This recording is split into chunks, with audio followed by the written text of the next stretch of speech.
여러분 안녕하십니까? 화요일 아침 뉴스 퍼레이드 황병준입니다. 국민의힘 권성동 의원에게 1억 원을 건네는 등 정치자금법 위반 혐의를 받는 한학자 통일교 총재가 구속됐습니다. 증거를 인멸할 우려가 있다는 게 법원의 영장 발부 이유입니다. 특검이 통일교 의혹의 정점인 한 총재 신병을 확보한 만큼 수사에 속도가 붙을 전망입니다. 서영일 기자입니다. 구치소 앞에 모인 통일교 교인이 눈물을 훔치고 한학자 통일교 총재를 풀어주라며 구호도 외칩니다. 어머님을 석방하라! 석방하라! 석방하라! 하지만 정교유착 혐의를 받는 한 총재는 구속됐습니다. 서울중앙지방법원은 한 총재가 증거를 인멸할 수 있다며 특검이 청구한 구속영장을 발부했습니다. 한 총재가 받는 혐의는 크게 4가지입니다. 정부에 통일교 지원을 요청하며 권성동 의원에게 불법 정치자금 1억 원을 전달한 혐의와 교단 현안을 청탁하며 대가로 건진법사를 거쳐 김건희 여사에게 고가 목걸이와 샤넬백 등을 건넨 혐의 등입니다. 이 과정에서 교단 자금을 횡령하고 관련 증거를 인멸하기 위해 지시한 혐의도 있습니다. 심사에 참석한 한 총재는 한국 정치에 관심이 없다며 혐의를 부인한 것으로 알려졌습니다. 권성동 의원에게 1억 전달된 거 정말 모르셨어요? 한 총재는 구속된 윤영호 전 통일교 세계본부장 개인의 일탈이었다 주장했지만 법원은 받아들이지 않았습니다. 통일교는 법원 판단을 겸허히 받아들인다며 수사와 재판 절차에 성실히 임해 진실을 규명하겠다고 밝혔습니다. 특검이 한 총재 신병을 확보한 만큼 국민의힘 당대표 선거 당시 통일교 집단 당원 가입 의혹 등 관련 수사에도 속도가 붙을 전망입니다. TV조선 서영일입니다. 이재명 대통령이 미국 뉴욕에 도착해 유엔 총회 참석 등 3박 5일 일정을 시작했습니다. 순방 첫 일정으로 세계 최대 자산운용사인 블랙록의 레리 핑크 최고 경영자를 접견하고 내일은 유엔 총회에서 기조연설을 할 예정입니다. 뉴욕에서 서주민 기자의 보도입니다. 차지훈 유엔 대표부 대사 부부와 강경화 주미대사 내정자, 이상호 주 뉴욕 총영사 대리 부부가 이재명 대통령과 김혜경 여사를 맞이합니다. 뉴욕 JFK 국제공항에 도착한 이 대통령은 첫 일정으로 세계경제포럼 의장이자 세계 최대 자산운용사 블랙록 회장인 레리 핑크를 만나 인공지능과 에너지 전환 협력 방안을 논의했습니다. 한국의 아시아태평양 AI 수도 실현을 위해 협력할 수 있게 된 점을 환영하며 실질적인 협력 성과로 이어지게끔 하자고 강조했습니다. 이후 미 상하원 의원단을 접견한 이 대통령은 동포 간담회에 참석합니다. 본격적인 일정은 현지 시각으로 내일부터 시작됩니다. 제80차 유엔 총회 고위급 회기에서 이 대통령은 모두 193개 회원국 정상 가운데 7번째로 기조연설에 나섭니다. 연설을 통해 이 대통령은 새 정부의 외교 비전과 한반도 평화를 위한 메시지를 밝힐 계획입니다. 이후 안토니우 구테우스 유엔 사무총장을 시작으로 프랑스, 이탈리아, 우즈베키스탄, 체코, 폴란드 정상 등과 각각 양자회담을 가질 예정입니다.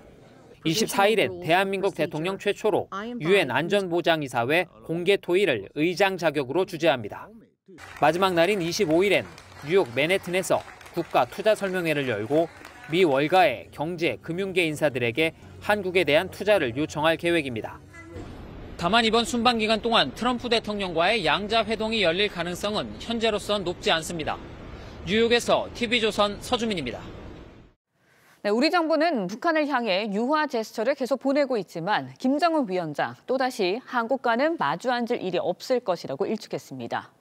비핵화 조건이 없다면 미국과 대화에 나설 수 있다는 뜻을 밝히기도 했는데 이른바 코리아 패싱의 현실화 우려가 커지고 있습니다. 이채연 기자의 보도입니다.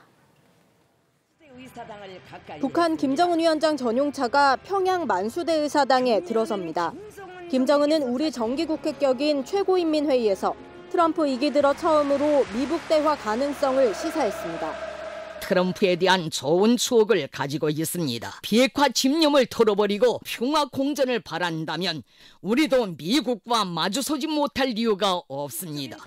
미국이 비핵화 목표를 포기해야 한다는 전제 조건도 제시했는데 핵 보유를 헌법에 명기한 만큼 비핵화는 위헌 행위란 겁니다. 우리는 핵 보유를 그 어떤 경우에도 다칠 수 없고 변화시킬 수 없는 신성하고 절대적인 것으로 공화국의 최고법에 명기한 것입니다. 트럼프는 취임 뒤 북한을 핵 보유국으로 지칭하며 인도나 파키스탄 등 다른 국가도 마찬가지라고 말한 바 있는데 미국과의 협상을 통해 이들 국가처럼 핵 보유국 지위를 인정받겠다는 의도로 보입니다. Meeting a lot of people. I mean, it's hard to say that, but I'd like to meet him this year. 다만 트럼프의 수용 여부가 관건인데 미국이 북한의 요구대로 비핵화 포기를 받아들이기는 어려울 거란 전망이 많습니다. 핵보유국으로서 인정을 하고 평화공존 방식, 소위 이제 관계 개선을 하는 요구 조건을 당장 수용하기는 매우 어려울 것이다. 김정은은 이재명 대통령을 향해선 이전 정권과 다를 게 없다며 일체 상대하지 않겠다고 못 박았는데 이른바 통미봉남 의도를 드러낸 걸로 해석됩니다. TV조선 이채연입니다.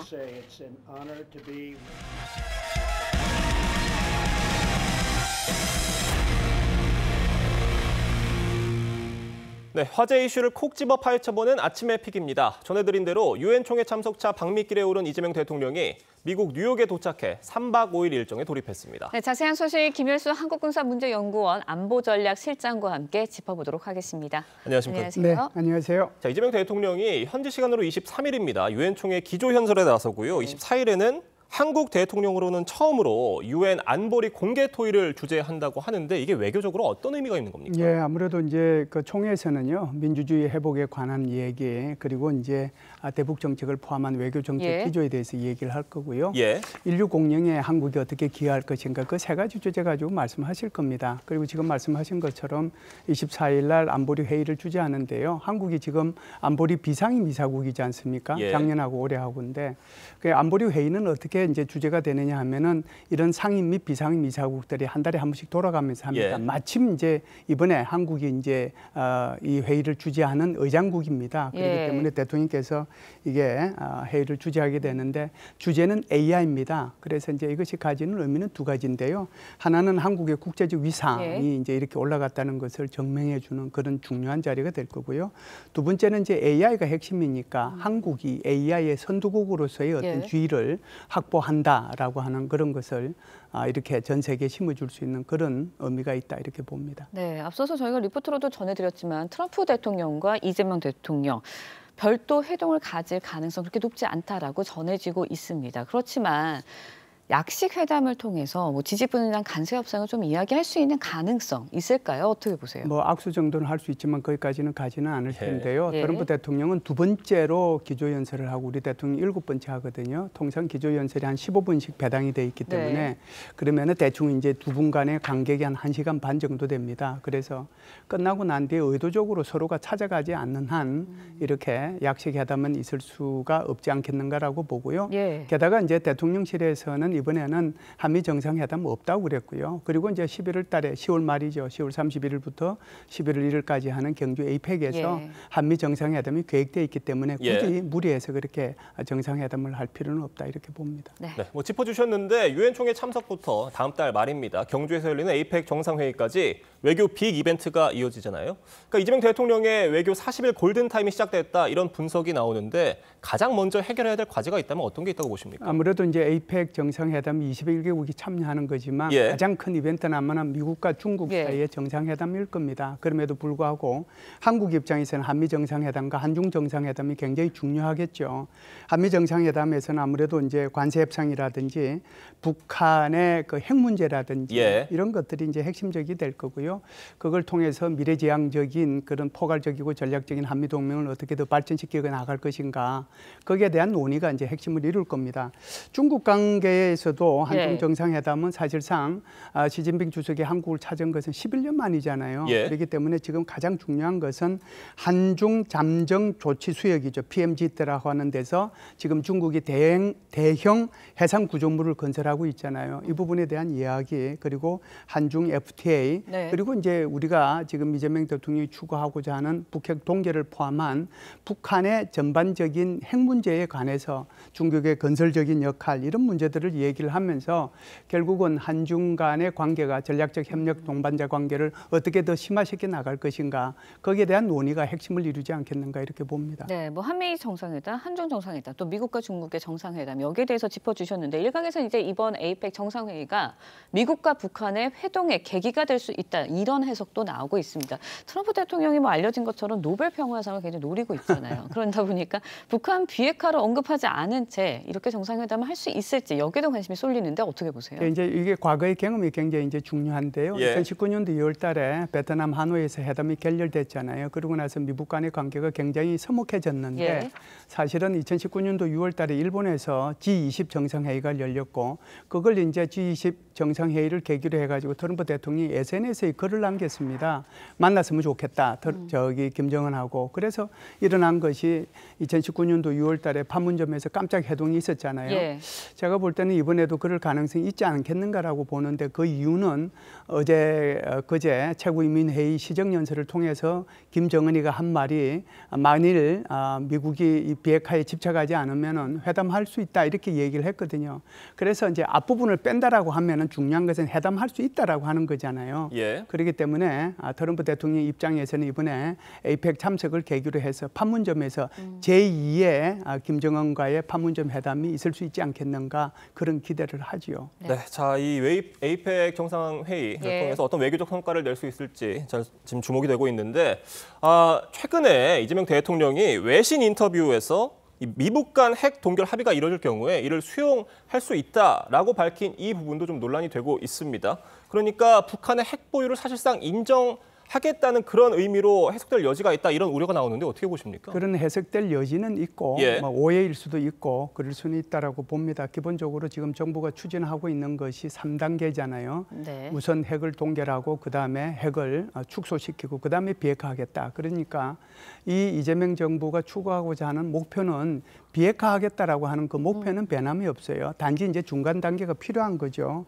그렇기 때문에 대통령께서 지금 생각하고 있는 것은 이런 거죠. 그냥 이대로 두게 되면 북한이 1년에 10개 이상의 그런 네. 핵무기를 계속해서 생산해내서 예. 오히려 핵무기가 더 늘어나는데 제일 중요한 것은 우선적으로 이를 중단시키는 것이다. 그렇기 때문에 이렇게 핵 동결을 얘기하는 것은 임시적인 비상조치이고 그나마 현실적으로 실행 가능한 대안이지 않느냐 이렇게 보는데요.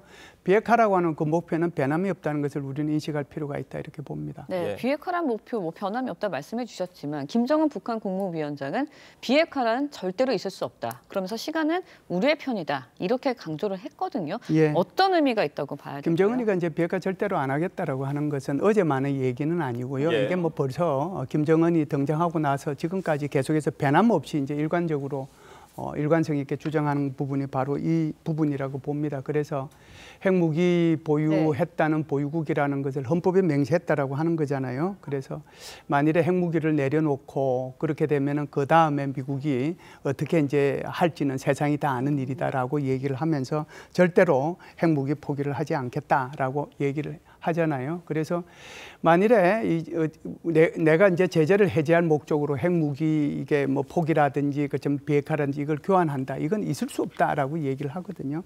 이렇게 얘기하는 것은 미국으로 하여금 빨리 북한을 핵 보유국으로 인정을 해라라고 하는 거거든요. 그래서 만일 인정을 안 하면 안 할수록 북한의 핵무기 보유량은 더 늘어난다라고 하는 거예요. 그런 면에서 시간은 우리 편이라고 하는 거거든요. 예. 그래서 미국을 압박하는 수단으로 그래서 이런 얘기를 하지 않느냐. 만일에 이제 뭐 미국으로부터 핵 보유국으로 인정받으면 예. 정상국가가 되고 정상국가가 되면은 북한이 지금까지 바라고 있는 것이 인도 파키스탄 모델이거든요. 인도 파키스탄도 NPT 범위 밖에서 핵무기를 보유한 국가지만 지금은 완전히 정상국가가 된 거잖아요. 외교적으로, 정치적으로, 경제적으로 아무런 문제 없이 전 세계하고 같이 교류하고 협력하고 하고 있기 때문에 북한이 바라는 것은 바로 이 부분에 있다 이렇게 봅니다.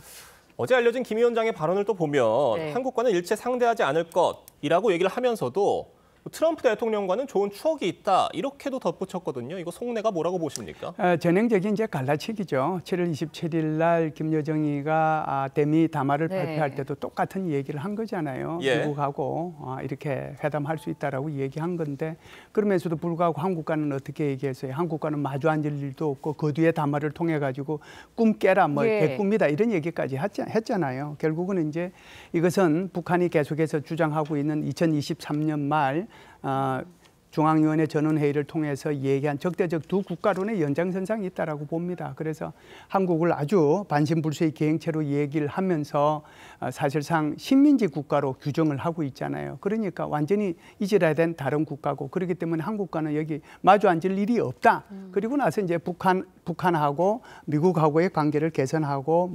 미국과의 그런 관계 개선을 통해서 핵무기 보유국으로 인정을 받겠다라고 하는 거거든요. 그러니까 이것은 전형적인 통미봉남 전술인데 이것이 이제 본격적으로 가동이 되기 시작을 했다. 뭐 이렇게 볼 수가 있겠죠. 알겠습니다. 이재명 대통령의 방미 소식과 김정은 위원장의 발언까지 자세히 짚어봤습니다. 오늘 말씀 여기까지 듣겠습니다. 감사합니다. 고맙습니다. 여야 원내 지도부가 오늘 다시 만나 정부조직법 개정안 등을 논의합니다. 어제 2+2 회동에서 이견을 좁히지 못하자 추가 협의에 나선 건데 모레 본회의를 앞두고 논의에 진전이 있을지 주목됩니다. 장윤정 기자가 보도합니다. 국민의힘 송원석 원내대표와 더불어민주당 김병기 원내대표가 차례로 회의실에서 나옵니다. 여야 원내지도부는 원내대표와 수석부대표 2+2 회동을 열고 정부조직법 개정안 등의 본회의 처리를 논의했습니다. 회의는 90분 동안 진행됐지만 합의에 이르진 못했습니다. 한 번에 좀 좁혀지기가 좀 쉽지 않으니까 6개 좁혀질 만한 내용도 아니고 내일 어차피 내일 해야 돼요. 정부조직 개편에 대해서 여러 가지 의견을 지금 나누고 있고 계속 논의 중입니다. 빈손 회동에 그친 여야 원내지도부는 오늘 다시 만나 협상을 이어갑니다. 민주당은 25일 본회의에서 검찰청 폐지 등이 담긴 정부조직법 개정안과 방통위법 등 6개 법안을 처리할 방침인데 국민의힘은 우선 여야가 수기하고 토론한 뒤 상정해도 늦지 않다고 주장한 걸로 알려졌습니다. 민주당은 비쟁점 법안 69건도 본회의에서 처리할 예정입니다. 국민의힘은 비쟁점 법안에 대해서도 필리버스터, 무제한 토론을 검토하고 있습니다. 국민의힘은 어제 정책의총을 열고 본회의 대응 방안도 논의했습니다. 정부조직법 관련해서는 오늘 다들 보셨지만 지금 모든 상임위에서 지금 이제 법안에 대한 문제점들이 많다고 생각하고 있어서 저희들은 지금 동의하기 어려운 입장입니다. 하지만 민생 법안도 무제한 토론을 하는 게 맞냐는 내부 이견에 부딪혀 결론을 내지 못했습니다. TV조선 장윤정입니다. 네, 해병대원 특검팀이 이종섭 전 국방장관 호주 도피 의혹과 관련해 박진 전 외교부 장관을 오늘 참고인으로 불러 조사합니다. 계엄 해제 의결을 방해한 의혹과 관련해 법원이 보낸 증인 소환장을 받지 않은 한동훈 전 국민의힘 대표는 출석하지 않을 전망입니다. 박재훈 기자가 보도합니다. 해병대원 사건 당시 수사 외압 의혹 피의자로 수사선상에 올라 출국 금지됐던 이종섭 전 국방부 장관. 지난해 3월 윤석열 전 대통령이 호주 대사로 전격 임명한 지 나흘 만에 출국 금지가 풀려 호주로 떠났습니다. 특검팀은 이와 관련 박진 전 외교부 장관을 참고인으로 불러 조사합니다. 박진 전 장관의 재임 시기에 있었던 호주 대사 관련 대통령실의 지시사항 및 외교부의 조치사항 등을 조사할 예정입니다. 이 전 장관에 대한 인사검증이 시작된 시기가 2023년 12월쯤으로 보고 당시 장관이었던 박 전 장관을 불러 상황을 알아보려는 겁니다. 특검팀은 박 전 장관과 함께 인호공 전 법무부 차관도 피의자 신분으로 소환 조사할 계획입니다. 이 전 장관도 같은 시간 수사 외압 및 은폐 의혹 관련 조사를 받습니다. 서울중앙지법은 계엄 해제 의결을 방해한 의혹과 관련해 내란 특검팀 요청을 받아들여 한동훈 전 국민의힘 대표에 대한 증인 신문 기일을 오늘 진행할 예정입니다. 하지만 한 전 대표는 출석하지 않을 전망입니다. 법원이 12일과 18일 두 차례에 걸쳐 한 전 대표에게 증인 소환장을 보냈지만 전달되지 않았습니다. 한 전 대표는 12일 SNS를 통해 알고 있는 모든 걸 책과 다큐멘터리 증언 등으로 말했다며 더 이상 말할 것이 없다고 밝혔습니다. TV조선 박재훈입니다. 네, 특검이 지난달 기소한 김건희 여사의 첫 형사 재판이 내일 열립니다. 법원이 제한적으로 촬영을 허가하면서 김 여사가 피고인석에 앉은 모습이 공개될 예정인데 김 여사 측은 이번 주 재판과 특검 소환에 모두 출석하겠다는 뜻을 밝혔습니다. 류태영 기자가 보도합니다. 지난달 12일 김건희 여사가 구속심사를 마친 뒤 남부구치소로 향합니다. 혐의 3가지 여전히 모두 부인하신 입장이십니까? 서울중앙지법이 오는 24일 열리는 김 여사의 첫 재판의 법정 촬영을 제한적으로 허가했습니다. 법원은 언론사들의 요청을 받아들인 것이라고 밝혔습니다. 법원은 지난 4월 윤석열 전 대통령 내란 혐의 재판 촬영도 일부 허용했었습니다. 공판 개시 전에 한해서 법정 촬영을 허가했음을 알려드립니다. 이번에도 김 여사가 법정에 들어서는 순간부터 재판부가 공판을 시작하기 직전까지 공개될 전망입니다. 법원은 공공의 이익을 위해 법정 내 촬영을 허가할 수 있도록 규정한 대법원 규칙에 따른 것이라고 밝혔습니다. 재판 다음 날인 25일엔 특검이 기소 이후 처음으로 김 여사를 소환했습니다.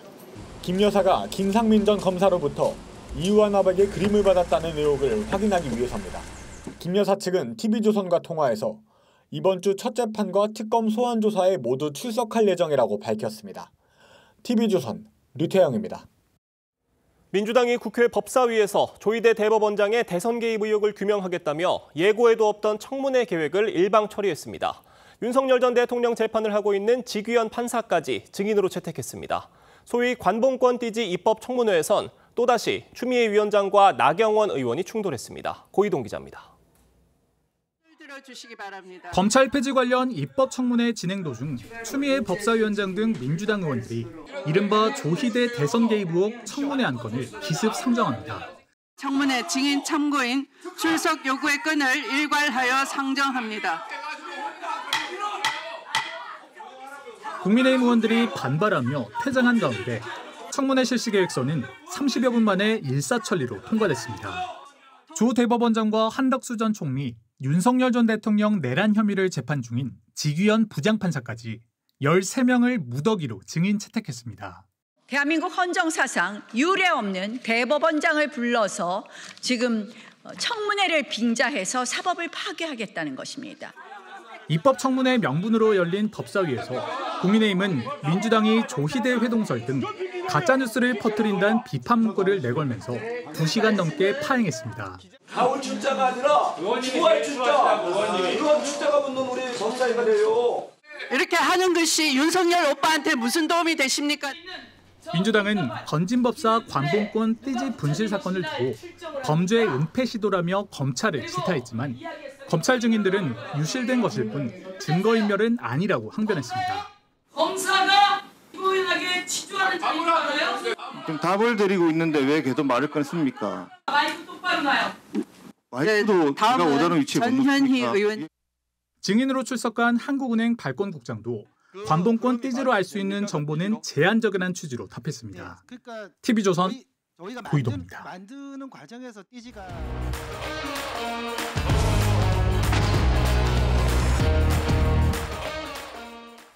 정치권 소식 짚어보는 아침의 맞수 시간입니다. 패널 4분 모셨습니다. 김상일 민주당 전 부대변인, 최병목 정치평론가, 최진영 변호사, 장현주 변호사 나오셨습니다. 안녕하세요. 네, 안녕하십니까.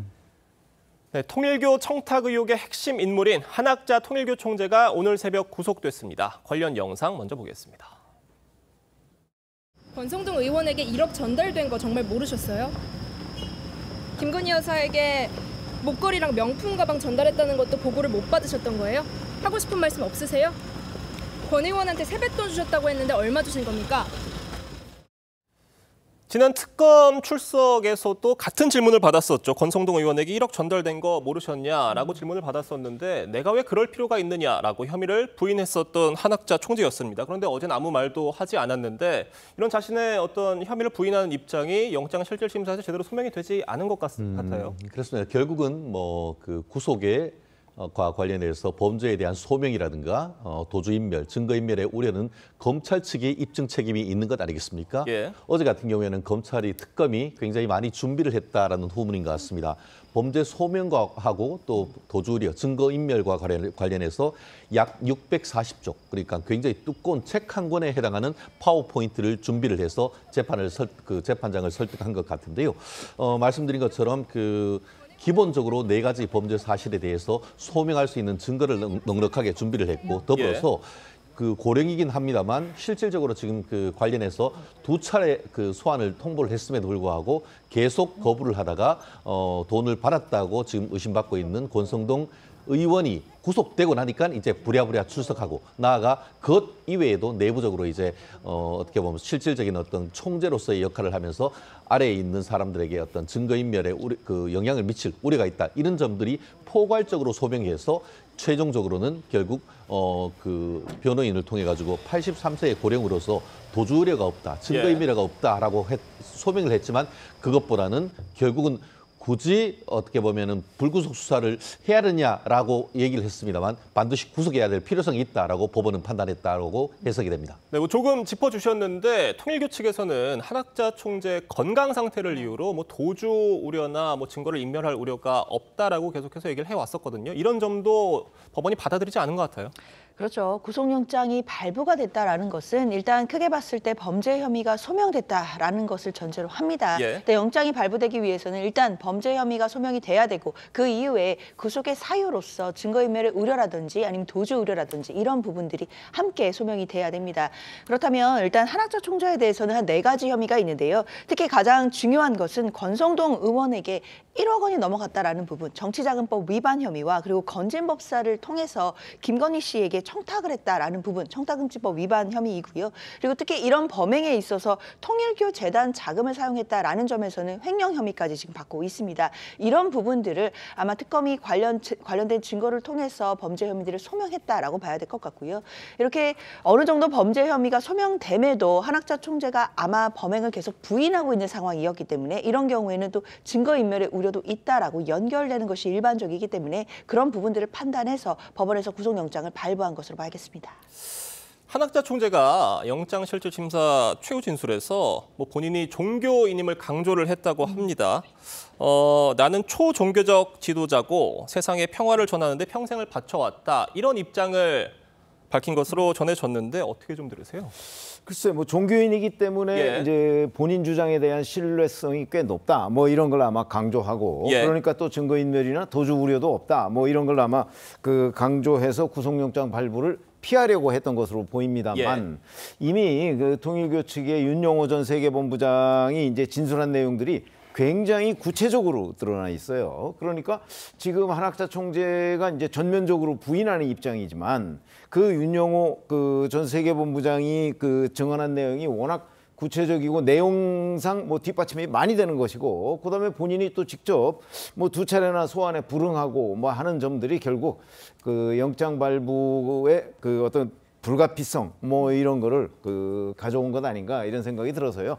본인이 이제 종교인이라는 얘기는 이제 어떤 신뢰성이나 아니면 초교파적 얘기를 하는 거는 사실은 외국에도 많이 알려져 있는 입장 아닙니까? 이런 걸 통해서 좀 피하고자 했는데 성공하지 못했다 이렇게 봐야 되겠습니다.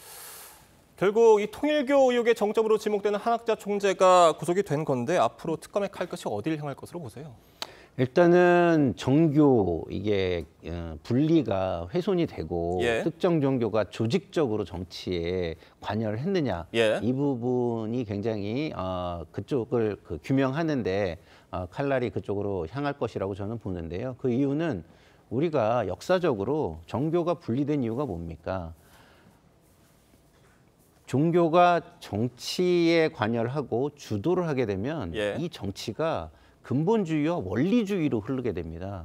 그러면 그 근본주의 원리주의라는 것은요, 하느님의 뜻이라는 미명하에 인권을 유린하고 이런 것들이 마음대로 자행될 수 있는 사회가 오는 거예요. 그래서 온 것이 중세 암흑기죠. 그래서 종교 분리라는 것이 굉장히 중요한 우리 정치의 개념으로 자리 잡았는데 이런 부분이 무너지는 것에 대해서는 경종을 울리려고 하지 않을까 이런 생각이 듭니다. 알겠습니다. 저희가 다음 소식으로 넘어가 보겠습니다. 국회 법사위에선 국민의힘 의원들이 노트북에 붙인 팻말을 두고 추미애 법사위원장과 나경원 의원이 갈등을 빚으며 이른바 추나대전이 다시 벌어졌습니다. 영상으로 보겠습니다.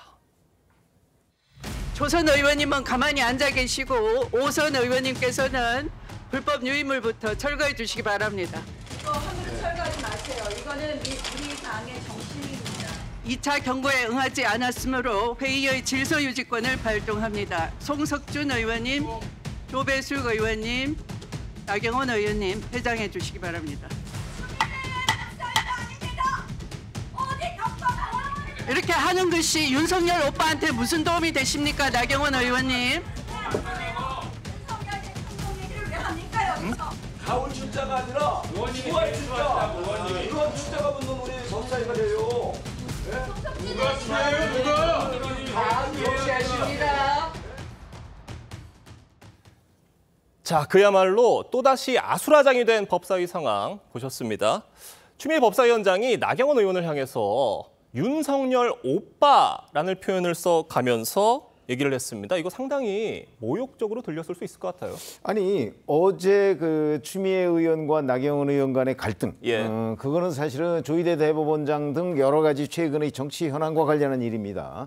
근데 이제 이런 그 어떤 공공의 영역에서 여야 갈등이 지금 벌어지고 있는 상황을 추미애 법사위원장은 마치 나경원 의원의 개인적으로 서울법대 선배인 윤석열 전 대통령을 위해서 나경원 의원이 지금 이런 투쟁을 벌이고 있다 하는 쪽으로 치환을 한 거잖아요.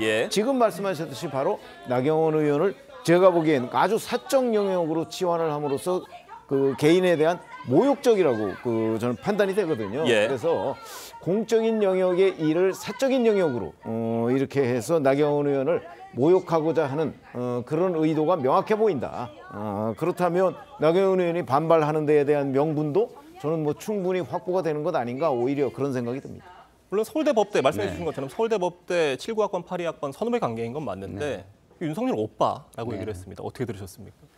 그러니까 그런 이야기는 공인으로서 할 얘기는 아니잖아요. 그러면은 사적 감정이 굉장히 많이 들어가 있다 이렇게 보여지고 이런 사적 감정을 통해서 상대를 조롱하는 모양은 제가 볼 때는 그 지도자급에 있는 정치인들이 해서는 안 되는 거라고 봅니다. 그 이유는 뭐냐면 국민들이 아 저래도 되는구나. 저 위치에서 저렇게 엄중한 자리에서도 저렇게 하는데 우리는 왜 못해? 라고 국민들에게 굉장히 안 좋은 신호를 주게 되는 것이죠. 그래서 고위직 공직에 있는 분들은 규범적인 어떤 태도를 국민들에게 보여야 할 저는 의무감도 가지고 있어야 된다 이런 생각이 드는데 그런 어떤 책임감, 의무감에는 부합하는 언행은 아니었다 이렇게 보여집니다. 알겠습니다. 뭐 추미애 위원장이 58년생, 윤석열 전 대통령이 60년생, 나경원 의원이 63년생인데 뭐 서로가 언니, 오빠, 동생하면서 친하게 지낼 수 있으면 좋을 텐데 그럴 만한 상황은 아니어 보입니다. 자, 어제 파장은 장외로도 이어졌습니다. 지금 법사위 밖에서 자 주진우 의원이 추미애 위원장을 향해서 지방선거 출마를 위해 법사위장을 블랙 코미디장으로 이용을 하고 있다라고 얘기를 또 했어요. 어떻게 들으셨습니까? 저는 이것이 민주당의 정청래 효과다 이렇게 지금 평가를 하고 싶습니다. 아시다시피 지난번 그 당대표 경선 과정에서 이 그 어떻게 보면은 그 정청래 의원 같은 경우에는 굉장히 강성으로 했지 않습니까? 국민의힘에 대해서 10번, 100번 그 위원 정당 해산을 했으면 했던 것이지 협치란 없다라고 했는 반면에 박찬대 그 의원 같은 경우에는 협치와 함께 그와 같은 것을 얘기를 했는데 결국 이른바 강성 지지층 개딸들의 선택은 훨씬 더 강성인 정청래 의원이었던 것이죠.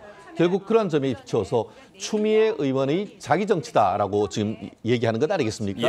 다가오는 내년 6월 3일 서울시장 선거에 출마할 수도 있다라는 얘기가 물망에 계속 오르고 있는 것이 지금 추미애 의원이다 보니까 다른 어떤 것보다 강성 지지층에 호소하고 나아가 실질적인 어떻게 보면은 그 공천에 대한 영향력을 미칠 수 있는 현 이재명 대통령 이런 부분에 대한 나름대로의 어떤 충성 맹세 이런 느낌으로서 정치권에서는 파악하고 있지 않은가 싶은데요.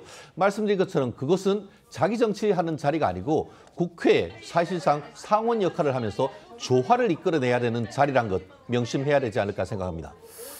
어제 법사위에서는요, 민주당 의원들과 청문회에 출석한 검사들 사이에서도 날선 공방이 벌어졌습니다. 그 모습 보겠습니다. 연어 파티 한 적 있어요, 없어요? 없습니다. 회초밥 파티 한 적 있어요, 없어요? 없습니다. 국민 여러분, 뻔뻔스러운 검사의 얼굴이에요. 보십시오. 양심에 손을 얹고 이야기하세요. 이게 다 묻힐 줄 알았어요? 지금은 대통령이 누구예요? 저한테 물으시는 겁니까? 이재명 대통령입니다. 그 세 사건은 왜 시기도 다르고 횟수도 다르고 장소도 다르고 액수도 다르고 수령자가 다릅니까? 제가 이재명 전 지사를 조사할 때도 변호인으로 참석하시지 않으셨습니까? 그때 그 내용을 잘 주장하셨다면 그것이 지금 법원의 현출이 의원님 말씀하시는 대로 되지 않았겠습니까? 이른바 연어 술파티 의혹, 벌어질 수도 없었고 벌어지지도 않았다라고 시종일관 부인하는 박상용 검사에 대해서 민주당 의원들이 거짓말이라고 몰아붙이는 모습이었습니다. 어떻게 보셨습니까? 네, 일단 당사자라고 할 수 있는 박상용 검사가 나와서 자신은 그런 일이 없다라고 지금 시종일관 부인하고 있는 상황이었고요. 사실 민주당 의원들로서는 지난주에 법무부에서 술과 음식이 실제로 제공된 정황을 확인했다라고 해서 감찰까지 지시한 상황입니다. 그런 상황이었기 때문에 아마 박상용 검사의 아니라는 저 부인의 진술들을 그대로 믿기는 어려운 상황이 아니었나라는 생각이 듭니다. 결국 이 건은 당사자의 진술도 중요하겠지만 법무부가 지시한 감찰의 결과가 어떻게 나오는지를 좀 확인해 봐야겠다라는 생각이 들고요. 이 감찰 결과를 통해서 과연 그날에 정말 술과 음식이 제공된 진상들, 정상들이 있었는지 이런 부분들을 좀 확인해 봐야겠다라는 생각 듭니다. 자, 어제 장면에서 또 저희가 주목해서 봐야 될 게 대북 송금 사건 관련 대통령 변호인으로 참여했던 박균택 의원과 박상용 검사 사이의 설전이었어요. 그러니까 박균택 의원이 이런저런 이유로 거짓말하지 말라라는 취지로 얘기를 하니까 그럼 그때 우리 조사 받을 때 재판 때 잘 얘기하시지 그러셨냐라고 반박을 하는 모습도 굉장히 주목됐습니다. 박균택 의원이 이재명 대통령의 대북 송금 변호인이잖아요. 예. 그러니까 이제 그런 문제를 만약에 어제 그 법사위에서 나온 것처럼 그런 주장을 계속하고 이게 앞뒤가 맞지 않는다 지금 이 주장을 하고 있는 거잖아요. 예. 그럴 경우에는 그걸 주장했으면 그 이화영 그 전 경기도 평화부지사의 그 재판이 대법원에까지 확정돼서 유죄로 나오진 않았을 것 아니냐 하는 게 이제 박상용 검사의 주장이에요. 그러니까 지금 서로 이제 의견이 너무나 다르니까 이 다른 거는 결국 그걸 판단하는 사람은 저 판사 아니겠어요. 그러니까 판사 앞에서 그렇게 주장하시지 않고 지금 와서 왜 법사위에 와서 그렇게 주장하느냐는 논란인데 저희도 뭐 누구 말이 맞는지를 여기서 100% 장담할 수는 없습니다만 적어도 법원의 판단은 박균택 의원의 주장에 대해서 손을 들어주지 않았던 게 한 건 있었던 건 사실이잖아요. 저는 그런 부분 앞으로 이제 이 공방은 아마 굉장히 지리하게 계속될 것이기 때문에 최종적으로 누가 승리할 것이냐? 근데 일단 저는 뭐 박상용 검사가 법원에서 이화영 대북 송금 사건과 관련해서 1승을 했다고 생각하는 입장이기 때문에 예. 앞으로 계속 다음 회전을 한번 지켜봐야 되겠습니다. 짧게만 말씀드리고 싶은데요. 예. 다른 분은 몰라도 박균택 의원은 저기에서 질문하면 안 됩니다. 그게 바로 이해관계 있는 당사자로서 제적 기피의 정신이 그것도 있는 것 아니겠습니까? 그리고 거기다가 본인이 변호를 해가지고 최종적으로 대법원에서 7년 6개월의 유죄 확정된 사건에 와서 뒷북치듯 저렇게 얘기하는 것이 오히려 국민의 정치에 대한 신뢰를 떨어뜨리는 것이라고 저는 생각을 합니다. 알겠습니다. 계속해서 다음 이야기로 넘어가 보겠습니다. 여권으로부터 사퇴 압박을 받고 있는 조희대 대법원장이 한 행사에서 했던 발언을 놓고 정치권의 해석이 분분합니다. 직접 들어보겠습니다.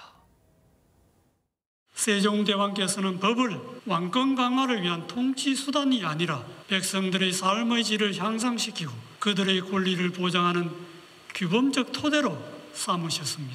또한 법의 공포와 집행에 있어서는 백성들에게 충분히 알리셨고 공법 시행을 앞두고서는 전국적으로 민심을 수렴하여 백성들의 뜻을 반영하고자 노력하셨습니다.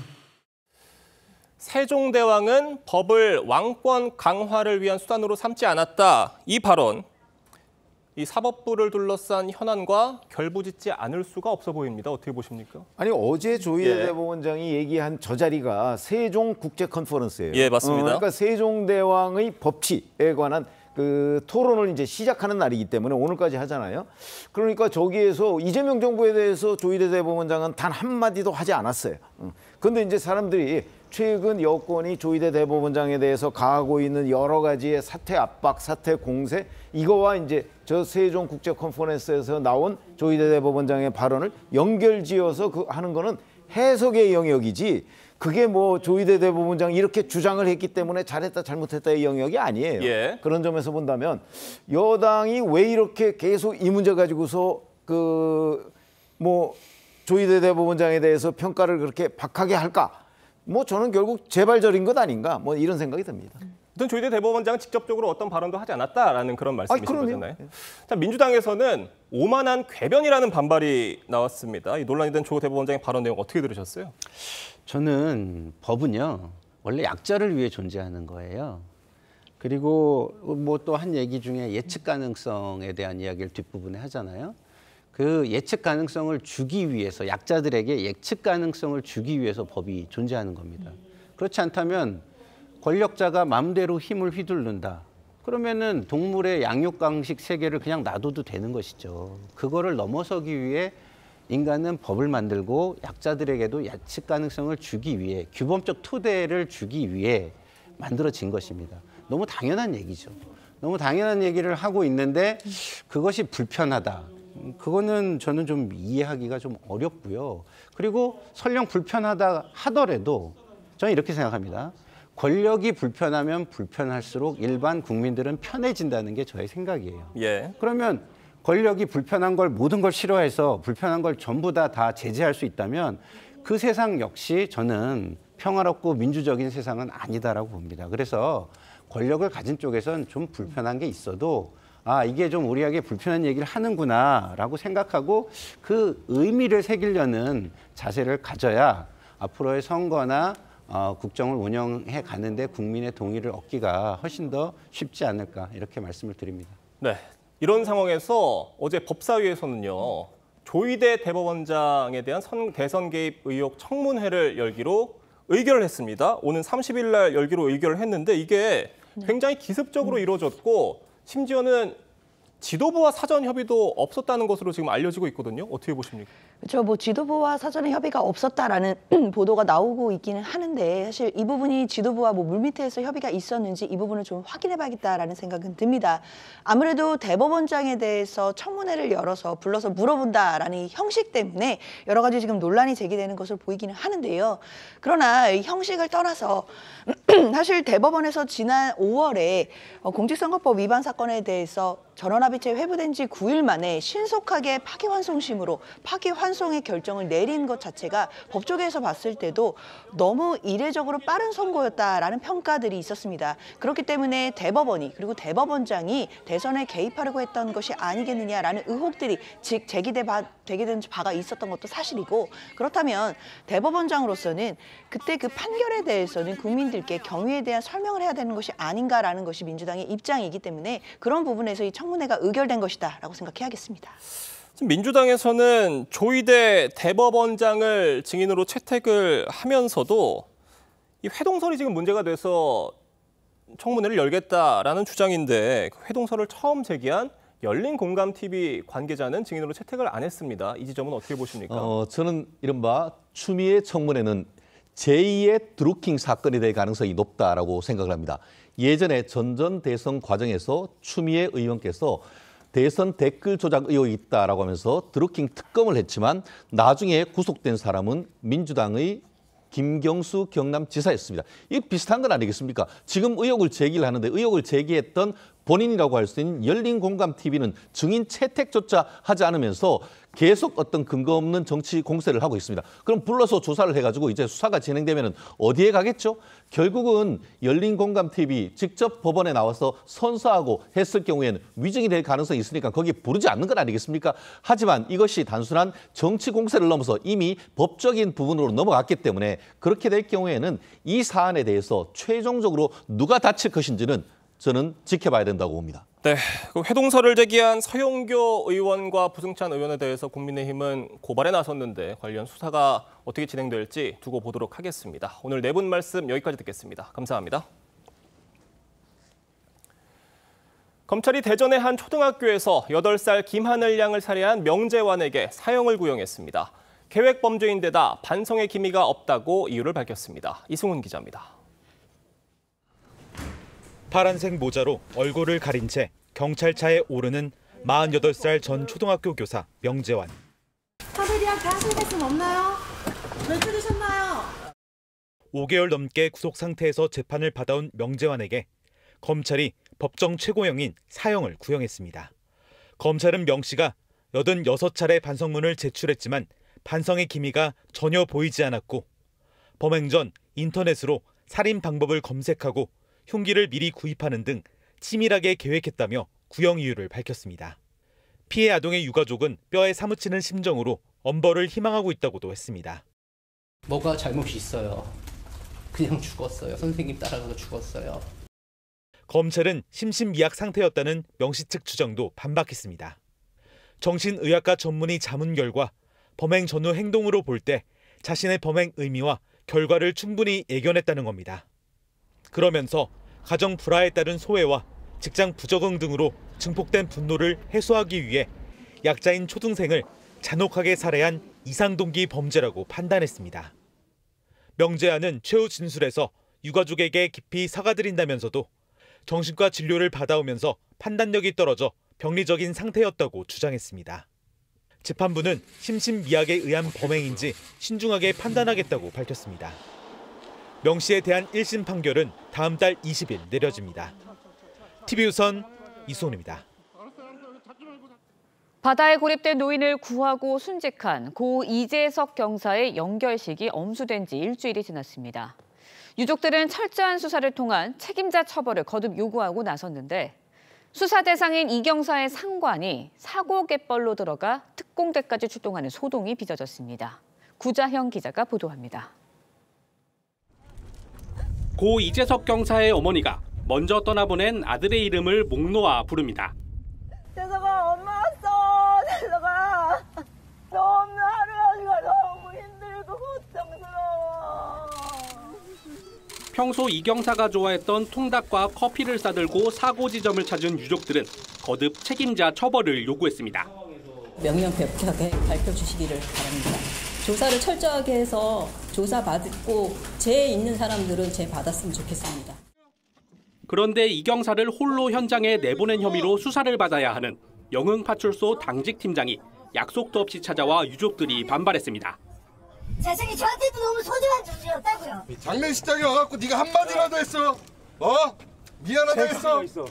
제가 그때는 저는 기회가 없어서 너무 힘들었잖아요. 그때 제가 뭘 한다고. 그냥 가라고. 저 못 갑니다. 못 갑니다.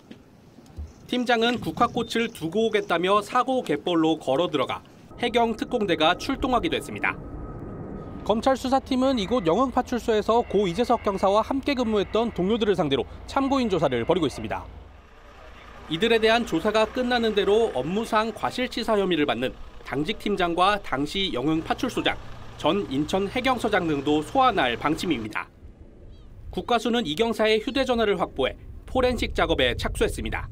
TV조선 구자영입니다. 네, 영국과 캐나다에 이어 프랑스도 팔레스타인을 국가로 인정했습니다. 주요 7개국 G7 국가가 잇따라 팔레스타인을 국가로 인정하자 이스라엘은 요르단 서안 합병 카드로 맞섰습니다. 이로라 기자가 보도합니다. 현지 시간 22일 뉴욕 유엔 본부에서 열린 두 국가 해법 이행 국제회의. 마크롱 프랑스 대통령은 팔레스타인을 국가로 인정한다고 선언했습니다. Pour la paix entre le peuple israélien et le peuple palestinien, je déclare que la France reconnaît aujourd'hui l'État de Palestine. 같은 G7 국가인 영국과 캐나다에 이어 팔레스타인을 국가로 인정한 건데 팔레스타인 자치정부 관계자들은 기립박수로 화답했습니다. 이로써 팔레스타인 주권을 인정한 유엔 회원국은 152개국으로 늘었습니다. 런던 주재 팔레스타인 대표부와 파리 에펠탑, 시청 등 곳곳에는 이를 축하하며 팔레스타인 국기를 개양했습니다. CNN은 이와 관련해 가자 전쟁이 이스라엘에 가까운 동맹국마저 돌아서게 했다고 분석했습니다. 이스라엘은 강하게 반발했습니다. But to President Macron and other leaders, I would say we are disappointed. This war will not end with hostages still in Gaza. 더 나아가 팔레스타인의 서한 지구를 자국 영토로 편입하는 방안도 검토 중인 것으로 알려졌습니다. 이스라엘이 유엔 총회에서 전격 합병을 선언할 가능성도 제기되는데 이 경우 주변 아랍국 반발로 중동 사태가 걷잡을 수 없이 확대될 거란 우려도 나옵니다. TV조선 이루라입니다.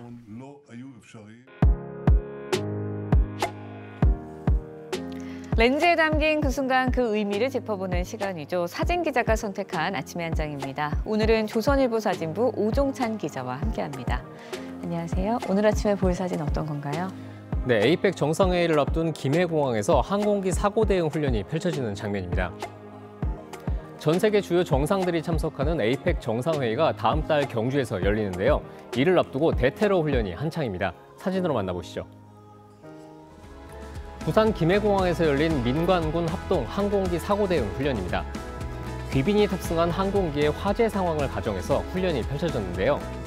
김해공항은 에이펙 기간에 주 공항으로 쓰이며 각국 정상들의 전용기가 들어올 예정입니다. 에이펙 장관회의가 열리는 인천 영종도에서도 경찰청 주도로 대테러 훈련이 실시됐습니다. 네, 큰 행사를 앞두고 막바지 준비가 한창인 것 같은데요. 에이펙 정상회의에 대한 대대적인 홍보 활동도 시작됐다고요.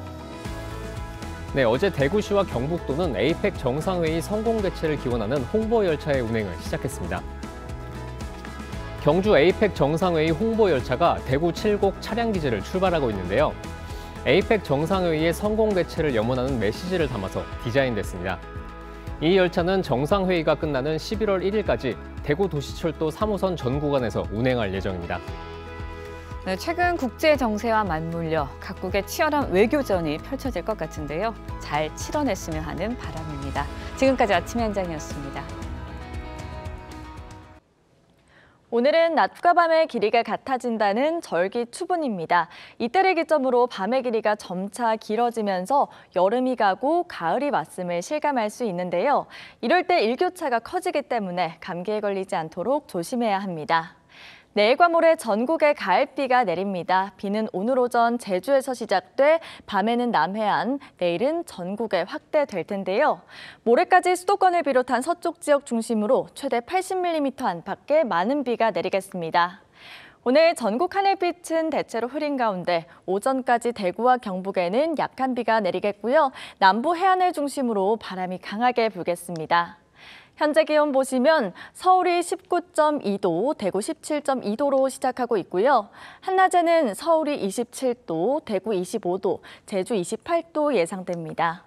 중부지방은 모레까지 비가 내리겠지만 남부는 금요일까지도 길게 이어지겠습니다. 일요일에는 전국에 또 한 차례 비가 내리겠습니다. 오늘의 날씨 박선민입니다. 이상으로 화요일 뉴스 퍼레이드 마칩니다. 네, 저희는 내일 아침 7시 30분에 다시 찾아뵙겠습니다. 시청해주신 여러분 고맙습니다.